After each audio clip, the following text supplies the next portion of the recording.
Break के बाद रुक करेंगे यूपी बुलेटिन की ओर, जिसमें हम बात करेंगे अमरोहा की, जहां जनपद के थाना डिडोली पुलिस ने जूनियर हाई स्कूल शहबाजपुर में हुई चोरी की घटना का सफल खुलासा हुआ है। डीएम को शिकायती पत्र देकर इंसाफ की गुहार लगाई गई है। वहीं लेखपाल पर 1 लाख रुपए मांगने का आरोप लगा है। ऐसी तमाम खबरों पर आइए विस्तार से डालते हैं नजर। डिडोली कोतवाली क्षेत्र में पुलिस ने जूनियर हाई स्कूल शहबाजपुर में हुई चोरी का खुलासा करते हुए एक आरोपी को गिरफ्तार कर उसके कब्जे से चोरी किया गया सैमसंग टैबलेट बरामद किया है। पुलिस के अनुसार 8 मई को अज्ञात चोरों ने स्कूल का ताला तोड़कर अंदर रखे टैबलेट समेत अन्य सामान चोरी कर लिए थे, जिसके बाद मुकदमा दर्ज कर जांच शुरू की गई। जांच के दौरान नदीम पुत्र मोहम्मद आलम निवासी मोहल्ला खेड़ा कस्बा जोया को गिरफ्तार किया और पूछताछ में उसकी निशानदेही पर टैबलेट बरामद हुआ। बरामदगी के आधार पर मुकदमे में धाराओं की बढ़ोतरी की गई। पुलिस ने बताया कि पूरी कार्यवाही टीम वर्क के तहत की गई है, जिसमें प्रभारी निरीक्षक जितेंद्र कुमार बालियान सहित अन्य पुलिसकर्मी शामिल रहे। दिनांक 8 मई को थाना डिडोली क्षेत्र में शहबाजपुर जो गांव है वहां पर एक जूनियर हाई स्कूल उसमें चोरी हुई थी। वहां पर 2 टैबलेट उनको विद्यालय से गायब किया गया था, कुछ अन्य सामान भी गायब हुआ था। इस संबंध में वहां की एक अध्यापिका राफिया अहमद के द्वारा थाना डिडोली पर एक अभियोग पंजीकृत कराया गया था। इसमें पुलिस ने काफ़ी तेजी से कार्रवाई की है और इसमें एक अभियुक्त नदीम पुत्र आलम मोहल्ला खेड़ा कस्बा जोया, इसको गिरफ्तार किया गया है। इसके कब्जे से एक टैबलेट सैमसंग कंपनी का बरामद हुआ है। इसी का एक अन्य साथी जिसका नाम फहीम था, वो इसमें पूर्व में ही गिरफ्तार होकर जेल जा चुका है, उससे भी टैबलेट बरामद हुआ था। इस प्रकार पुलिस ने इसका सही अनावरण करते हुए इस चोरी का सही माल की बरामदगी सुनिश्चित की। कोई आपराधिक इतिहास है? अभी तक हमारी संज्ञान में आपराधिक इतिहास नहीं आया है, लेकिन हम लोग जानकारी कर रहे हैं कि कोई आपराधिक इतिहास और है या इन्होंने कहीं और भी घटनाएं की हैं। इसको हम लोग अभी और गहराई से इसकी छानबीन कर रहे हैं। स्कूल में कोई काम वगैरह करते थे जो स्कूल में चोरी करने को दिया? वैसे अभी इस तरह की बात संज्ञान में नहीं आई है। ये वहाँ पर गए थे, चोरी करने के इरादे से गए थे और इन्होंने वहाँ पर ये चोरी करना था। अमरोहा से सीनू संवाददाता गौरव श्री माली की रिपोर्ट। मेहरूनी में बकरीद पर्व को शांतिपूर्ण, सौहार्दपूर्ण और सुरक्षित तरीके से संपन्न कराने के लिए कोतवाली परिसर में पीस कमेटी की बैठक आयोजित की गई, जिसकी अध्यक्षता पुलिस क्षेत्राधिकारी रक्षपाल सिंह ने की। बैठक में पुलिस अधिकारियों, जनप्रतिनिधियों, धर्मगुरुओं और गणमान्य नागरिकों ने भाग लिया और शासन के दिशा निर्देशों के पालन पर चर्चा हुई। अधिकारियों ने अफवाहों और भ्रामक सूचनाओं पर सख्त निगरानी रखने, कुर्बानी के दौरान स्वच्छता बनाए रखने, केवल निर्धारित स्थानों पर धार्मिक परंपराओं का पालन करने तथा अवशेषों का उचित निस्तारण करने की अपील की। साथ ही किसी भी संदिग्ध गतिविधि की तुरंत सूचना पुलिस को देने और क्षेत्र में शांति व कानून व्यवस्था बनाए रखने के लिए पर्याप्त पुलिस बल तैनात करने की बात कही। बैठक में नगर पंचायत अध्यक्ष प्रतिनिधि दुष्यंत बडूनिया, भाजपा मंडल अध्यक्ष आशीष त्रिपाठी, पार्षद जाकिर अली सहित बड़ी संख्या में नागरिक एवं पत्रकार मौजूद रहे। सभी ने प्रशासन को पूर्ण सहयोग देने तथा बकरीद पर्व को शांतिपूर्ण एवं सौहार्दपूर्ण वातावरण में संपन्न कराने का संकल्प लिया। ललितपुर से सीनू संवाददाता ऋषि तिवारी की रिपोर्ट। मुरादाबाद के भोजपुर धर्मपुर निवासी एजाज ने जिलाधिकारी को शिकायत देकर आरोप लगाया है कि गाटा संख्या 338 पर स्थित उनके 150 वर्ष पुराने पुश्तैनी मकान को लेकर की गई शिकायत की जांच हल्का लेखपाल हरिराज को सौंपी गई थी, जिसमें कथित तौर पर 1 लाख रुपए की मांग करने और इनकार करने पर गलत रिपोर्ट लगाकर जेसीबी से मकान ध्वस्त करने का आरोप है। पीड़ित का कहना है कि 2018 की रिपोर्ट में जमीन आबादी के रूप में दर्ज थी और कोई अवैध कब्जा नहीं पाया गया था, जबकि अब अन्नपूर्णा योजना के तहत मॉडल शॉप बनाने के नाम पर उनके मकान को गिराकर 150 वर्ग मीटर से अधिक भूमि पर निर्माण कराया जा रहा है। उन्होंने मामले की निष्पक्ष जांच कर कार्यवाही की मांग की है, जबकि संबंधित अधिशासी अधिकारी से संपर्क नहीं हो सका है। क्या नाम मेरा मोहम्मद असलम, भोजपुर के रहने वाले हैं। इस जमीन पर मेरे भाई चचेरे भाई रहते थे, इमली हसन, और परिवार रहता था उनका। मैं बाल बच्चों के यहाँ पर मकान बना हुए थे। इन लोगों से हमने शिकायत भी करी थी। आने के बाद में उन्होंने पूछा न गछा और हमारे मकान की जो तोड़ फोड़ कर दी। हमने कहा इसका नक्शा डालो, आकर वहाँ ले लो। कोई हमारी सुनवाई नहीं करी। पटवारी ने कहा ज्यादा करोगे तो जो लिख दूंगा हमारे। और इसके साथ साथ जो है हमारी कोई सुनवाई नहीं करी गई अभी तक भी। हम गरीब आदमी, हमसे पैसा मांगा इन्होंने, हमारे पास पैसे का इतना इंतजाम नहीं हो सका। इसमें 10,000 रुपये दे दिए, 1 लाख की डिमांड कर रहे, बोले 1 लाख से कम काम नहीं होगा तुम्हारा। जितेंद्र लड़का जो साथ में रहता मुंशी, उनका बना हुआ सारी रिपोर्ट वो ही देता बना के, मतलब भोजपुर की जमीनों की।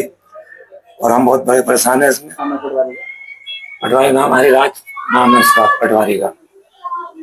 हाँ, हमने उससे कहा भी तो जहाँ तुम्हारी जमीन आ रही नक्शे में वहाँ ले लो, पूरा नक्शा नाप लो इसका। सेक्टर 3550 मीटर रखवा है इसका, जिसमें पहले हमने शिकायत दर्ज करी 2018 में। तो पटवारी ने कोई इसमें ग्राम समाज नहीं निकाली हमारे नंबर में। और ग्राम समाज थी भी इनकी कहीं किसी जमीन ग्राम समाज इनकी, वो अपना कहीं भी ले सकते हैं। उसका नपनी चाहिए थी जमीन, और जहाँ भी निकले थे ले लेते। इन्होंने कम से कम 160 मीटर जमीन बगैर पूछे गचे हाथ तोड़ी, और दूसरे दिन उन्होंने काम चालू कर दिया। उसके अंदर ना हमारे कागजात दे गए, ना हमारे कोई वो देखा गया डॉक्यूमेंट कोई भी। हमने कहा भी उनसे भी कोई साबुत दिखाओ ग्राम समाज का, बोले कोई साबुत नहीं है, जब जाना तो कैसे जाओ वहां चलाओ निकलवा के। कितने समय से रहते हैं आप लोग? यहाँ हम तो बहुत कई सौ साल से रह रहे हैं यहाँ पे, मतलब हम दादा इलाही पर कई पीढ़ी गुजर गई हमारे यहाँ पे। इससे ये हम सब योगी से शिकायत करते हैं, इसकी पैमाइश होनी चाहिए सही करके। जहाँ भी एक जिसमें संपत्ति है अपनी वहाँ ले लें, इसकी पैमाइश होनी चाहिए। रकबा पर ना बजाए, जहाँ पे भी हो हमने हमें कोई राज नहीं चीज से। हमारे साथ अन्याय हो रहा है, गरीब आदमी कहाँ से 1 लाख रुपए देते हैं हम पटवारी को। जब भी काम हो पाएगा तुम्हारा, नहीं तो तुम्हारा ये जमीन निकल जाएगी। तुमसे ग्राम समाज बता रहे थे हमसे जमीन को, हमने उससे ये गया भाई जहाँ ग्राम समाज है तुम्हारी, अपनी ग्राम समाज वहाँ ले लो, इसे नाप लो, पूरा सेंटर नाप लो जहाँ तक भी है आपकी। पहले भी नफरत हो चुकी है इसकी, मगर इस पटवारी जब से चेयरमैन आया है, पटवारी आए इन्होंने कराया। इससे पहले भी 15 साल पहले चेयरमैन और थे असलम चेयरमैन, उनके पास भी 15 साल चेयरमैन ही, 10 साल ली बाबू चेयरमैन के पास चेयरमैन ही, 5 साल ली मेहजान प्रधान के पास चेयरमैन। कोई हमारे पास ग्राम समाज यहाँ नहीं है। बहुत से आए कागज देखे हमारे उन्होंने, और कागज देख के चले गए वहां से। इन्होंने हमारा कोई कागज नहीं देखा। हमारे पास पुराने कागजात सब है। दादा इलाही बाप की फर्द है, बापों के नाम में जमीन है, आबादी में हमारे काट दी गई जमीन में क्या भाई दर्ज है। पटवारी साहब ने कहा भाई हमारी आबादी में दर्ज है, हमारे पास इतने पैसे नहीं होंगे जो हम तुम्हें दे सकें। कहाँ से दे सकते पटवारी को। इस बात के वरना साहब ने पूछा न गचा, और आने के बाद में जेसीबी लाए, पुलिस साथ में आई, और न नक्शा डाला न कुछ, आगे दिन से बुनियादें भर दी। बुनियादें भरने के बाद उन्होंने इसमें दूसरे दिन को काम चालू करा दिया। बिना नक्शे के उन्होंने? हाँ, बिना नक्शे के साथ, कोई नक्शा नहीं डाला कि नक्शे में कहाँ है ग्राम समाज कहाँ नहीं है, और ना कोई नोटिस दिया हमें अभी तक कोई किस रंग का। इन्होंने अब क्या मांग करना चाहिए? अब सरकार से भी मांग करना चाहते सर, इसकी जांच निरस्त होनी चाहिए, और इसके लिए कुछ हमारे लिए सोचना चाहिए सरकार के लिए। योगी सरकार हमें बहुत उम्मीद है, योगी सरकार से न्याय चाहिए हमें। और पटवारी के जो है इसने बगैर नक्शे की जमीन कैसे नापी। ये दादा इलाही का संपत्ति है ही। इसमें हम 200-300 साल से रह रहे हैं, और हमारा जो है इसमें ही मकान बना हुआ है, और हमारा परिवार एरिया है। यह जमीन हमारी, इस जमीन के अंदर बाप दादा का नाम चला रहा है। जब बंदी दौरान आबादी दर्ज हो गई, आबादी में एक आबादी के बीच पास में जाके एक 338 रकबा 40 मीटर जो राज्य सरकार संपत्ति है, उससे हमारा कोई लेना देना नहीं है सर। 3550 मीटर जो एरिया है आबादी का, उसमें है हमारे मकान बने हुए थे। लेखपाल आए, और लेखपाल आए अब पुलिस को लेके, और चेयरमैन और यहाँ की जो लिबोती जो उन्होंने बोला, अब बोले इसे खाली करो, और नहीं तो बुलडोजर चलवाएंगे। अब अभी बुलडोजर साथ लेके आए सर। पहले कोई नोटिस दिया था? नहीं, कोई नोटिस नहीं दिया सर, ना ही हमें किसी बात का पता था। हमारे घर पे ही शादी थी, हम लोग शादी का माहौल था। माहौल के दौरान इन्होंने जो है बुलडोजर चलाया, 400 मीटर एरिया सब तोड़ फोड़ कर दिया सर। हमने कहा लेखपाल से कि कोई आदेश दिखा दो। लेखपाल बोले आप तहसील आओ और नकल सवाल डालना, तो मैं आपको आदेश दे दूंगा। एक पुलिस वाले दरोगा जी बोले भी इन्हें आदेश दिखा दो। बोले नहीं मैं साथ नहीं लाया आदेश। मैंने सर इनसे बात करी, तहसील पहुंचा। तहसील पहुंचने के बाद बोले मुझे 1 लाख रुपए आप दे दो, और मैं जो है इसमें रिपोर्ट आपके माफिक लगा दूंगा। तो मैं पहुंचा सर, मैंने इन्हें 10,000 रुपये दे दिए। 10,000 रुपये के बाद में जितेंद्र को, इनका तो मुंशी है भोजपुर के रहने वाला, जितेंद्र को सर इन्होंने रात को भेजा था मेरे पास, बोले वो 90,000 रुपये लेखपाल साहब मंगा रहे हैं। मैंने कहा कि 1-2 दिन में इंतजाम होएगा। बोले नहीं, तुम गलत कर रहे हो, अगर आपने पैसे नहीं दिए तो जो रिपोर्ट लेखपाल साहब लगा देते हैं वो रिपोर्ट निष्पक्ष समझ के और एग्जाम साहब जो साइन कर देते हैं। जो हमने लिख दिया वो हमारे, हमने कहा कि भैया रुक जाओ, यह नक्शा तो दिखाओ, कौन से नक्शे से तोड़फोड़ करी गई, ये दुकान, ये तो कार्यकाल चला रहे हैं चेयरमैन साहब, इन्होंने कौन से नक्शे से बनवा रहे हैं, कौन से अधिकार से, कौन से किस आदेश से। बोले नहीं नहीं, ये नहीं दिखाने का तुम्हें, हम दिखाने का हिसाब नहीं है इसमें। सर हमने नक्शा खूब बहुत मांगा इनसे, ना ये कोई नक्शा दिया है, और दादा इलाही संपत्ति है ये हमारी। हमें 40 मीटर तक वो ग्राम समाज से हमें मतलब नहीं है, ना ही हमारा मतलब। सर हम ये चाहते हैं कि हमारी इसमें जो है निष्पक्ष जांच होनी चाहिए। जो हमारे पास कागज हैं वो कागज देखने चाहिए। हमारे पास तहसील पर आए थे कल नायब साहब, लेखपाल साहब आए थे, हमने उन्हें 1359 फसली भी दिखाई, 1348 भी दिखाई, नक्शे भी दिखाए। तो उन्होंने कहा, तो नायब साहब थे कि आपने 40 मीटर की ये 162 मीटर क्यों बना रहे हैं, आप किसके आदेश से बनाया। तो लेखपाल साहब जो है पसीने पसीने थे, बोलना तैयार नहीं थे, बोले मेरी नौकरी का सवाल है। तो सर हमें तो बर्बाद कर दिया, हमारे मकान तोड़ दिए, हमारा कौन सा कसूर था। हमने 10,000 रुपये भी दे दिए, 10,000 रुपये हमारे पास से नहीं दिए आज तक। अगर हम झूठ बोल रहे हैं तो आप वो कसम खा ले मस्जिद में जाके, उसमें क्या है।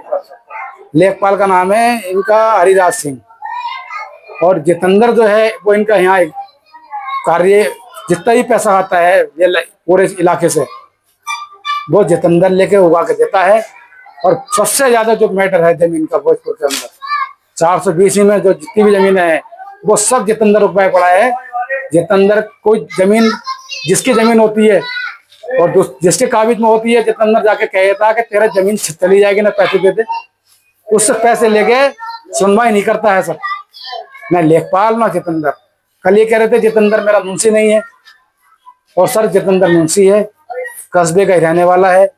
जितेंद्र जाटा में है वो सर, किसी कोई सुनने तैयार नहीं है हमारी। हमने जो है पोर्टल पे भी डाली है एप्लीकेशन है, और हमने जो है सर जिला जज को भी दी है, और डीएम साहब को भी दिए हैं, एचएम साहब को भी दिए हैं, और आईजी साहब को भी दी, कमिश्नर साहब को भी दिए सर। और उत्तर प्रदेश सरकार से है हमारा जो है बहुत भरोसा है, योगी सरकार से। उसमें जो होता है वो बिल्कुल सही तरीके से जांच होता है, जो भी करते हैं उसमें योगी जी वो बहुत निष्पक्ष जांच से होता है। और अगर कोई गलत करता है तो फिर उसका जो है पुलंदा बांध देते हैं। सर ये जो है लेखपाल बड़ा जिद्दी है, और इसने जो है जितेंद्र जो बस्ती का रहने वाला है उससे हम पर दबाव मारिया है कि मेरे खिलाफ क्यों कर रहे हो, करो तो चेयरमैन के साथ खिलाफ करो। यो मैडम जो है जो यहाँ पे भोजपुर के अंदर है, उन्होंने गरीबों की संपत्ति पे सब पे ऐसे कर रखा है, सब गरीबों को दबा लिया है। सर इसमें जो है हमारी जांच होनी चाहिए, जो हमारे कागज हैं वो देखें आके हमारे पास। अगर हमारे जहां भी राज्य सरकार संपत्ति है हमें उससे कोई एक्शन नहीं, जहां भी है वो ले सकते हैं। मुरादाबाद से कैमरा पर्सन नवील अहमद के साथ जाबिर हुसैन की रिपोर्ट। मुरादाबाद के भगतपुर थाना क्षेत्र के ग्राम पंचायत ठिरियादान में देर रात एक डायपर गोदाम में भीषण आग लग गई, जिसमें लाखों रुपए का सामान जलकर राख हो गया और भवन भी क्षतिग्रस्त हो गया। जानकारी के अनुसार रामपुर निवासी मोहम्मद जकी सैफी का ये गोदाम मुख्य मार्ग पर स्थित था, जहां देर रात करीब 11 बजे आग लगने की सूचना मिली। मौके पर पहुंची पुलिस और फायर ब्रिगेड ने कई घंटों की मशक्कत के बाद सुबह करीब 4 बजे आग पर काबू पाया, लेकिन तब तक लगभग 55 लाख रुपए से अधिक का सामान और पूरा ढांचा नष्ट हो चुका था। आग लगने के कारणों का अभी तक पता नहीं चल सका और मामले में अज्ञात के खिलाफ तहरीर दी जा रही है। मुरादाबाद से सीनू संवाददाता राजकुमार की रिपोर्ट। प्रयागराज के फाफामऊ में आयोजित होने वाली श्री शिव महापुराण कथा से पहले भव्य कलश यात्रा निकाली गई, जिसका शुभारंभ शहर उत्तरी विधायक हर्षवर्धन वाजपेयी की मौजूदगी में हुआ। सैकड़ों महिलाएं सिर पर कलश लेकर हर हर महादेव के जयकारों के साथ यात्रा में शामिल हुई, जबकि भगवा वस्त्रधारी श्रद्धालु डीजे की धुन पर नाचते गाते आगे बढ़े और पूरे मार्ग में भक्तिमय माहौल बना रहा। यात्रा मार्ग पर स्थानीय व्यापारियों और समाज सेवियों ने शरबत व जलपान की व्यवस्था की तथा घरों से पुष्प वर्षा कर स्वागत किया। पुलिस की कड़ी सुरक्षा व्यवस्था के चलते यात्रा शांतिपूर्ण ढंग से संपन्न हुई और अंत में आयोजकों ने पुलिस टीम की सराहना की।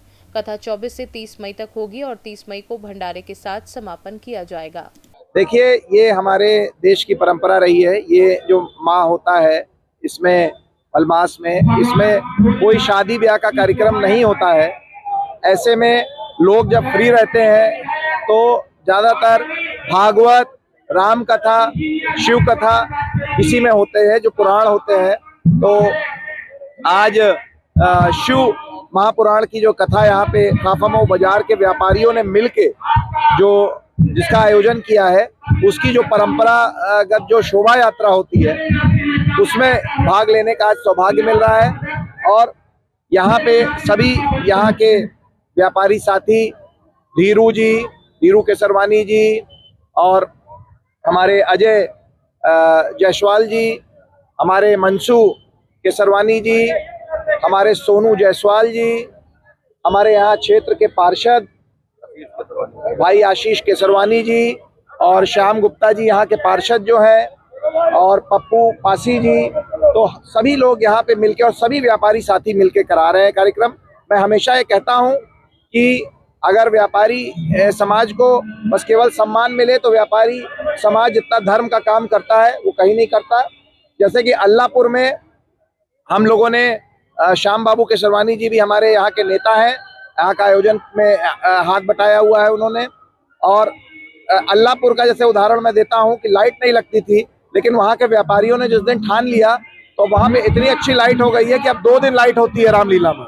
तो उसी तरीके काफामऊ के व्यापारियों ने मिलके, यहाँ के व्यापार मंडल ने मिलके, यहाँ के नेताओं, यहाँ के जो गद्दी के लोग हैं, सब ने मिलके, अग्रवाल समाज और केसरवानी समाज, जायसवाल, सभी व्यापारियों ने, सभी समाज के व्यापारियों ने मिलके ये कथा का जो जिम्मेदारी ली है। तो आप देख रहे हैं कि भव्य यात्रा हो रही है और सारी माताएं बहनें भी इसमें भाग ले रही हैं। और मैं यही आह्वान करूंगा आपके चैनल के माध्यम से कि टाइम निकाल के कथा में ये अमृत जो वाणी है इसको सुनने के लिए जरूर आए।